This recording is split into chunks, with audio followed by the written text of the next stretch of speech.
जी, आज हमारा टॉपिक है comprehensive questions of chapter number 2 force and motion. जो कम्प्रीहेंसिव क्वेश्चन होते हैं ये इनके लॉन्ग आंसर आपने देने होते हैं, डिटेल में देने होते हैं। यूजुअली जो बोर्ड में इनका जो क्वेश्चन है वो 5 मार्क्स या इससे ज़्यादा का आता है। तो उसमें हमारा सबसे पहला क्वेश्चन है कि define and explain the scalar product and write down the it's important characteristic. तो ये सबसे पहले आप पेज नंबर 22 पे चले जाएं। यहाँ से आपने इसको स्टार्ट करना है। स्केलर प्रोडक्ट और डॉट प्रोडक्ट की आपने हेडिंग देनी है और उसके बाद आपने पहले हेडिंग देनी है डेफिनेशन की। तो डेफिनेशन में आप ये वाली डेफिनेशन लिखेंगे यहाँ से यहाँ तक, ये है स्केलर प्रोडक्ट की और डॉट प्रोडक्ट की डेफिनेशन। उसके बाद इसकी आप एक्सप्लेनेशन की हेडिंग देंगे और उसमें ये एक्सप्लेनेशन लिखेंगे, ये वाली यहाँ से ये वाला जो होगा यहाँ एक्सप्लेनेशन आ जाएगी। ठीक है, एक्सप्लेनेशन के बाद आपका जो है ना ये आप सारा उसमें एक्सप्लेनेशन में ये लिखेंगे और डायग्राम भी उसी में बनाएंगे। और उसके बाद ये चीज़ जो है ये आप यहाँ तक ये सारा आप इसमें लिखेंगे एक्सप्लेनेशन में। और उसके बाद इसकी आप एग्जांपल देंगे। ये चीज़ जो है ना ये वर्क डन जो है ये इसकी एग्जांपल है। तो यहाँ पे आप हेडिंग देंगे किस चीज़ की, एग्जांपल की। तो ये आपकी एग्जांपल है वर्क डन की। उसके बाद आपने इसी में लिखनी है करेक्टरिस्टिक ऑफ स्केलर प्रोडक्ट। ये इसमें आपकी ये 5 करेक्टरिस्टिक्स हैं जो आपने यहाँ से यहाँ तक लिखनी है, एंड तक, इस पेज के एंड तक। तो इसको भी आप हेडिंग इसकी बना के फिर लिखेंगे। जैसे पहली जो है इसको हम कहते हैं ये इसकी कम्यूटेटिव प्रॉपर्टी, इसी को आप हेडिंग बना लें। ठीक है, पहली जो है वो कम्यूटेटिव प्रॉपर्टी होगी इसमें। जो सेकंड वाली है आपके पास दूसरी हेडिंग होगी वो आप परपेंडिकुलर वेक्टर्स की दें और उसमें ये लिखें। उसके बाद आपकी थर्ड जो है स्केलर प्रोडक्ट ऑफ 2 वेक्टर्स, जिसमें आप पैरेलल की बात कर रहे हैं तो तीसरी हेडिंग आपकी पैरेलल वेक्टर्स की हो जाएगी। और इसी में फिर आप पैरेलल के साथ एंटी पैरेलल वेक्टर्स दोनों लिखेंगे। ठीक है, एक ही नंबर में पैरेलल और एंटी पैरेलल वेक्टर्स। अच्छा, उसके बाद आपकी अगली हेडिंग जो होगी वो सेल्फ प्रोडक्ट की होगी। और सेल्फ प्रोडक्ट के बाद आपकी जो लास्ट हेडिंग होगी वो है scalar product of 2 vectors in terms of rectangular components. ये आपकी हेडिंग होगी लास्ट वाली और उसमें आप इसको यहाँ तक लिख के इसको क्लोज कर देंगे। ठीक है, ये आपका पहला कम्प्रीहेंसिव क्वेश्चन जो वो कंप्लीट हो गया। जी, क्वेश्चन नंबर 2 है आपका define and explain the vector product of 2 vectors, discuss the important characteristic of the vector product.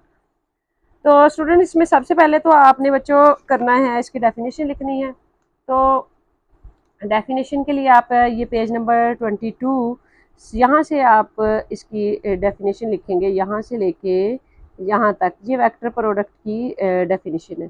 ठीक है, और पहली हेडिंग आपकी होगी डेफिनेशन की। इसमें डेफिनेशन लिखने के बाद अगला जो होगा आपका, फिर आपने यहाँ से पेज नंबर 24 से शुरू करना है वेक्टर क्रॉस प्रोडक्ट की जो एक्सप्लेनेशन है। ठीक है, और इसमें आप ये सारी इसकी एक्सप्लेनेशन लिखेंगे, इसकी आप डायग्राम बनाएंगे। अच्छा, ये एक्सप्लेनेशन लिखने के बाद आपकी हेडिंग होगी कैरेक्टरिस्टिक क्रॉस प्रोडक्ट की, वेक्टर प्रोडक्ट की। तो इसके लिए पहली हेडिंग आपकी कम्यूटेटिव की होगी। ठीक है, दूसरी जो होगी वो होगी क्रॉस प्रोडक्ट के लिए फिर परपेंडिकुलर वेक्टर्स की। ठीक है, जैसे आपके स्केलर प्रोडक्ट में था उसी तरह। और इसके बाद आपकी इससे अगली हेडिंग जो होगी वो पैरेलल और एंटी पैरेलल, इन दोनों की होगी, एंड पैरेलल वेक्टर और एंटी पैरेलल वेक्टर। उसके बाद आप लिखेंगे जो है ए क्रॉस बी के लिए magnitude of A cross B, ये आपकी हेडिंग्स होंगी।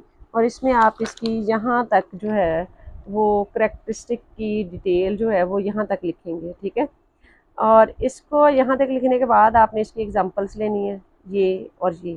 ठीक है, ये आपका कम्प्रीहेंसिव क्वेश्चन यहाँ तक कंप्लीट होगा। आप एक एग्जांपल भी दे सकते हैं, दोनों देना ज़रूरी नहीं है। तो दोनों देंगे ना तो आपका क्वेश्चन ज़्यादा फिर लंबा हो जाएगा। तो एक एग्जांपल जी छोटी वाली दे दें, दूसरी एग्जांपल जो है वो आप ना दें, उसको आपके वैसे शॉर्ट क्वेश्चंस में आ जाएगा। अच्छा, क्वेश्चन नंबर 3 है कि derive the 3 equations of motion by graphical method. तो इसके लिए सबसे पहले आपने इक्वेशंस ऑफ मोशन जो हैं उसको आपने यहाँ से स्टार्ट लेना है। Derivation of first equation of motion by graphical method, यानी आपने ना इसको पिछला वाला ये वाला पोर्शन नहीं करना, सिर्फ ये यहाँ से आपने करना है बाय ग्राफिकल मेथड, यहाँ से आपने स्टार्ट लेना है इस क्वेश्चन का, यहाँ से शुरू होके इसमें आपने ये डायग्राम बनानी है और ये फर्स्ट इक्वेशन ऑफ मोशन जो है इसकी डेरिवेशन यहाँ तक होगी, और इसके बाद जो है सेकंड इक्वेशन ऑफ मोशन ये नहीं आपने लिखनी, ठीक है, डायग्राम यही एक बनी रहने देनी, आपने दोबारा डायग्राम नहीं बनानी। उसके बाद आपने सेकंड इक्वेशन ऑफ मोशन जो है ये derivation of second equation of motion by graphical method, ये वाला आपने जो है सेकंड हेडिंग का ये वाला लिखना है, और इसके बाद ये थर्ड इक्वेशन का भी ये जो सिंपल मेथड से ये डेरिवेशन ये लिखनी, और थर्ड इक्वेशन ऑफ मोशन की सिर्फ ये वाली जो डेफिनेशन है ना ये वाली लिखनी, यानी यहाँ से आप यहाँ तक लिखेंगे ओनली, इसमें यहाँ से आपने पहले वाली जो है ना फर्स्ट वाली वो आपने यहाँ से शुरू करनी है और ये आपने यहाँ पे एंड कर देनी है, ठीक है। और उसके बाद सेकंड जो है वो डेरिवेशन आपने कहाँ से शुरू करनी है, ये आपने यहाँ से शुरू करनी है और कहाँ पे एंड कर देनी है, यहाँ पे एंड कर देनी है, ठीक है। और इसके बाद थर्ड आपने कहाँ से शुरू करनी है, यहाँ से आपने शुरू करनी है इस हेडिंग से, और इसको आपने यहाँ पे एंड कर देना है। ये आपका क्वेश्चन इस तरह से कंप्रीहेंसिव क्वेश्चन, इससे ज़्यादा कुछ नहीं लिखना, क्योंकि इससे ज़्यादा लिखेंगे तो वो आपसे कंट्रोल नहीं होगा, बहुत टाइम लग जाएगा। तो एक ही क्वेश्चन जहाँ तक आपने कंप्लीट इसको लिख देना है, आपके मार्क्स इंशाल्लाह इसमें से पूरे हो जाएंगे। This is the third equation of motion, ठीक है। अच्छा, उसके बाद अगले क्वेश्चन, अच्छा बच्चों नेक्स्ट जो क्वेश्चन है वो है what is projectile motion explain. अच्छा, तो इसके लिए आपने पेज नंबर 32 पे जाना है। सबसे पहले तो आपने ये इसकी डेफिनेशन लिखनी है, ये वाली जो है ना ये इसकी डेफिनेशन है प्रोजेक्टाइल मोशन की। अच्छा, ये लिखने के बाद आपने एक्सप्लेनेशन की हेडिंग देनी है, और एक्सप्लेनेशन की हेडिंग में आपने ये यहाँ से जो है इसको लिखना शुरू करना है यहाँ से, और इसका आपने यहाँ पे जो है ना दो यहाँ तक लिख के आपने दो इसकी हेडिंग्स बनानी है। ये पहली वाली जो है ना, पहली आपने यहाँ से स्टार्ट लेने से पहले यहाँ पे इसकी ना प्रोजेक्टाइल मोशन यहाँ डेफिनेशन लिख ली है, जहाँ पे आपने इसकी जो है ना आगे लिखना टाइप्स ऑफ प्रोजेक्टाइल। तो प्रोजेक्टाइल की टाइप लिखने से पहले आपने क्या लिखना है, यहाँ पे पहली आपने टाइप लिखनी है हॉरिजॉन्टल प्रोजेक्टाइल, और दूसरी टाइप लिखनी है आपने ऑब्लिक प्रोजेक्टाइल। ये वाली जो है ये ऑब्लिक प्रोजेक्टाइल है, जो ऊपर है ये हॉरिजॉन्टल प्रोजेक्टाइल है। अच्छा, ये इसकी दो टाइप्स लिखनी है। इसके साथ साथ आपने ये तो आपने डेफिनेशन लिखी है इसकी प्रोजेक्टाइल मोशन की, फिर आपने प्रोजेक्टाइल की जो है वो डेफिनेशन लिखनी है। प्रोजेक्टाइल की डेफिनेशन ये है कि जो भी चीज़ प्रोजेक्टाइल मोशन में मूव कर रही है उस चीज़ को हम प्रोजेक्टाइल कहते हैं, ठीक है। और उसके साथ आपने ये भी लिखना है कि जो प्रोजेक्टाइल मोशन है इसकी ट्रेजेक्ट्री क्या होती है। ट्रेजेक्ट्री होती है वो पाथ जिसमें प्रोजेक्टाइल मूव करता है। अच्छा, बाकी सारी एक्सप्लेनेशन जो है वो आप ये वाली सारी इसमें लिखेंगे, यहाँ से यहाँ तक, ये वाली जहाँ तक आपकी आएगी इसकी पूरी एक्सप्लेनेशन इस पेज तक, यहाँ तक, ठीक है। बल्कि यहाँ तक ही लिखेंगे आप। ये वाली चीज़ जो है ना अगली जो है वो नेक्स्ट क्वेश्चन में आ जाएगी, जहाँ तक कि आप उसकी डायरेक्शन तक और इसकी वेलोसिटी तक जो है ये आप लिख देंगे दोनों चीज़ें, ठीक है। उसके बाद बाकी डिटेल जो होगी ना वो आप नहीं इसमें लिखेंगे, वो आपका अगला क्वेश्चन आएगा। तो पहला क्वेश्चन आपका ये वाला हो गया, ठीक है। अच्छा, इसी में ना जब आप ये डेफिनेशन लिखेंगे उसके बाद आपने ये एग्जांपल्स लिख देनी है। ये इसकी एग्जांपल्स हैं, ये पहली एग्जांपल है, ये दूसरी एग्जांपल है। यहाँ पे आप हेडिंग इसकी ना ये वाली ऊपर दे देना एग्जांपल्स की, ठीक है। एग्जांपल्स की आप हेडिंग दे देंगे। उसके बाद ये तीसरी है कि ये मिसाइल्स जो हैं, ये तीसरी एग्जांपल है। उसके बाद ये all the projected at same angle with the horizontal are called projectile. ये सारी चीज़ें जो है ना, अगर ये चीज़ लिखने की ज़रूरत नहीं है, वैसे ये आपने एग्जांपल्स यानी 1 2 3 करके एग्जांपल्स दे देनी है, ये डेफिनेशन लिख देनी है, और उसके बाद ये एग्जांपल्स लिख देनी है। एग्जांपल्स लिखने के बाद आपने टाइप्स ऑफ प्रोजेक्टाइल लिख देनी है। टाइप्स ऑफ प्रोजेक्टाइल में ये आपका जो है जो हम हॉरिजॉन्टल से फेंकते हैं ये हॉरिजॉन्टल प्रोजेक्टाइल है, और ये वर्टिकल प्रोजेक्टाइल या इसको ऑब्लिक प्रोजेक्टाइल कहते हैं, ठीक है। ये यहाँ तक आपकी ये एक्सप्लेनेशन जो है वो मुकम्मल हो जाएगी इस क्वेश्चन नंबर 4 की।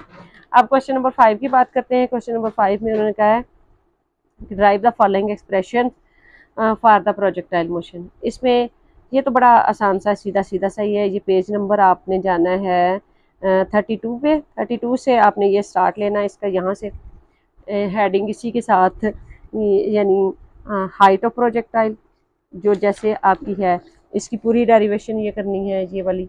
और हाइट के बाद ये टाइम ऑफ फ्लाइट, ये आपने डेरिवेशन करनी है इसकी।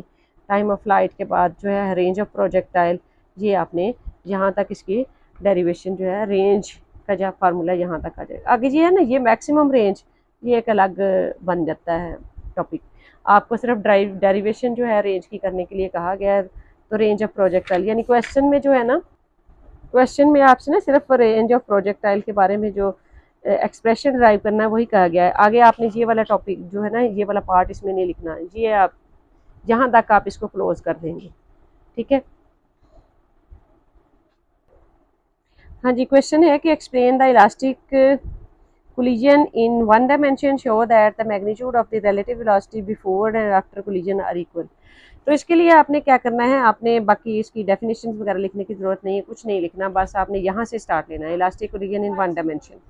क्योंकि अगर बाकी चीज़ें लिखने लग जाए ना तो फिर अगेन मैं आपको बता रही हूँ टाइम शॉर्ट होता है, तो सारा कुछ जो है वो इसमें पूरा नहीं होता, आपको मार्क्स तो इसी चीज़ के मिलने हैं। तो elastic collision in one dimension, तो यहाँ से आप स्टार्ट लेके let us consider two balls, ये वाला। तो फिर आपने ये सारी इसमें डेरिवेशन यहाँ से स्टार्ट लिया आपने, इसको आपने डेरिवेशन आपने पूरी इसकी करनी है, और करके आपने कहाँ तक पहुँचना है, आपने यहाँ तक पहुँच जाना है। और उसके बाद आपने स्टेटमेंट कौन सी लिखनी है, जो क्वेश्चन था उसमें स्टेटमेंट यही पूछी हुई थी कि दोनों की वेलोसिटीज़ जो है इंटरचेंज जो होती है, इनकी रिलेटिव वेलोसिटी का रिलेशन, वो उसका पूछा हुआ था। तो आपने साथ में ये वाला जो पैराग्राफ है ना एंड पे लिखा हुआ ये वाला, ये आपने साथ उसके यहाँ तक लिख देना है। ये आपका क्वेश्चन यहाँ तक मुकम्मल हो गया, इससे ज़्यादा लिखने की ज़रूरत नहीं है। ये कम्प्रीहेंसिव लॉन्ग क्वेश्चन यहाँ तक आपका कंप्लीट होगा। क्वेश्चन में यही पूछा गया था कि show that the magnitude of the relative velocity before and after collision are equal. तो यहाँ पे आप जो है ये चीज़ जो है यहाँ पे प्रूव कर देते हैं कि relative velocity before and after collision are equal, ये वाला एक्सप्रेशन यहाँ तक। तो एंड पे आप सिर्फ यही लिख देंगे कि ये वाली चीज़, जैसे ये लिखा हुआ है कि बिफोर कोलिजन रिलेटिव वेलोसिटी और आफ्टर कोलिजन जो है रिलेटिव वेलोसिटी, ये दोनों जो हैं ये इक्वल हैं यहाँ तक। लेकिन क्वेश्चन जो है ना समटाइम्स उसमें स्टेटमेंट इस तरह से भी आती है क्वेश्चन की कि आपने क्वेश्चन होता है कि relative velocity of approach is equal to the relative velocity of separation. तो अगर ये वाली स्टेटमेंट हो तब भी आपका यही एक्सप्रेशन होगा, यानी यही वाली आपने पूरा क्वेश्चन जो है वो वहाँ से स्टार्ट करना है और यहाँ पे आके एंड कर देना है, तो तब भी आपने यही लिखना है। नेक्स्ट है क्वेश्चन कि explain elastic collision in two dimensions. अब अच्छा, इस क्वेश्चन के लिए ना कि explain the elastic collision in two dimension, आप पेज नंबर 41 पे आ जाए।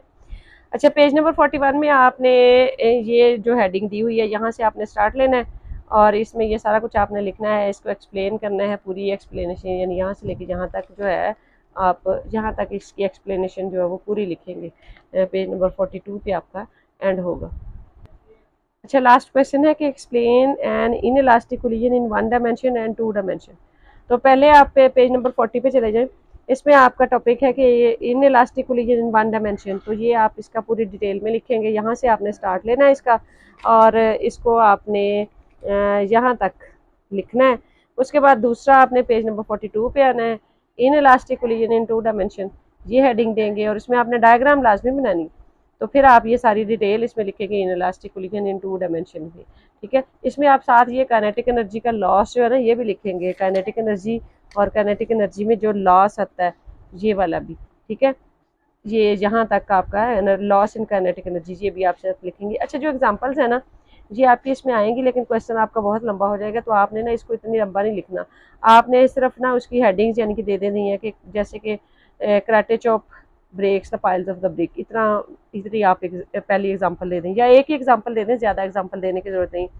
दूसरी आप कार क्रैश की एग्जांपल दे सकते हैं। तीसरा आप रियल वर्ल्ड कोलिजन्स, ये तीनों बस छोटी छोटी जो है ना एक लाइन एक बस इतनी एग्जांपल जो है ना वो ज़्यादा दे दें, ज़्यादा नहीं। कार क्रैश का नाम लिख दें, सिर्फ कराटे चॉप का नाम लिख दें, ये 3 नाम लिख दें। तो पूरी डिटेल नहीं आप इसकी एग्जांपल्स में लिखेंगे, क्योंकि फिर ना आपका क्वेश्चन बहुत लंबा हो जाएगा, इतनी एग्जांपल्स बहुत काफ़ी हैं, ठीक है।